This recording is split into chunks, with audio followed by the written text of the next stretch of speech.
injustice, this system full of racism. Yeah. And one thing I look at and I see between all of us, we are all united here right now about the fact that we, the people, are the people that put them in place. Hold on. Let's get back at the table. Why not just go start your own league? When's enough going to be enough? How many more episodes do we need to really see? Now, in Sacramento, California, Elk Grove, Consumist Oak student, Nairi Holmes, is about to graduate, and he has got a Kente cloth from Ghana. He's wearing it proudly. He wants to be in touch with his ancestors. He wants to feel his heritage. And mind you, this is a great feat for any black male or female to want to be in touch, especially that young, coming into high school and say, I want to do something different. I mean, a Kente cloth, you see that a lot with graduates in college, but in high school, it's just wow. It's like, okay, it's a big deal. It's a big leap. And little did he know that this would be a violation.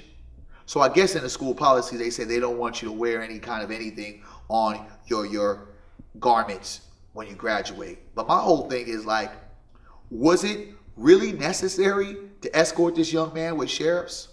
What about the psyche of this young man who felt he was doing something, who was so proud, and I saw pictures of him wearing that Kente cloth. Like he really gave it to his ancestors. He big upped his ancestors. He was following into a tradition. Like this is a cultural tradition, a celebration. And he was met with sheriff. You're telling me that you couldn't do anything else to defuse the situation, but you escort him with sheriff. And now this is national news. Because little did the Elk Grove school district think that it was no big deal. It is a big deal because you cannot treat our black students like this. And there has been several different racial incidents in Elk Grove and in the Sacramento area. So this does not surprise me, nor does it shock me.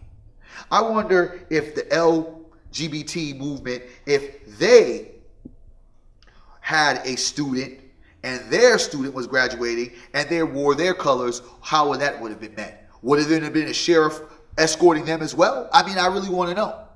And why a young black male getting escorted by the sheriffs? What's the big deal? It's plenty big deal. Because you shouldn't be teaching people that are trying to just stand and show pride that they have to be criminalized by that. It's ludicrous. There's better ways to handle it. Matter of fact, I've heard that there were several other students that were asked to take it off, the Kente cloth, to not have it. I don't give a damn about the regulations. You know what? All those kids do something that violates something on the dress code. And when someone is representing their heritage, their culture, you need to move your ego and your bias to that side and let that go. I really believe in this. When the white man is not allowed to tell us what to do, they fear when we do some things without permission. So salute to that young black man, because he stood and he handled his situation like a young G supposed to. And now we got to stand by him. And we got to let the Elk Grove School District know that we're not having it.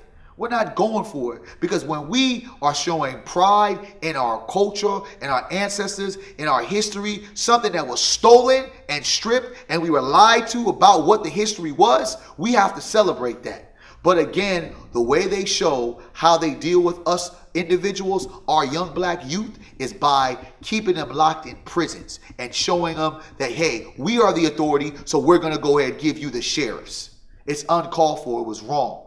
Let's stand with this young man, because graduating while black should not be a crime, and wearing a Kente cloth should not be something you get thrown out of your own graduation. Elk Grove, you have a problem, and we're coming. More truth than you can handle.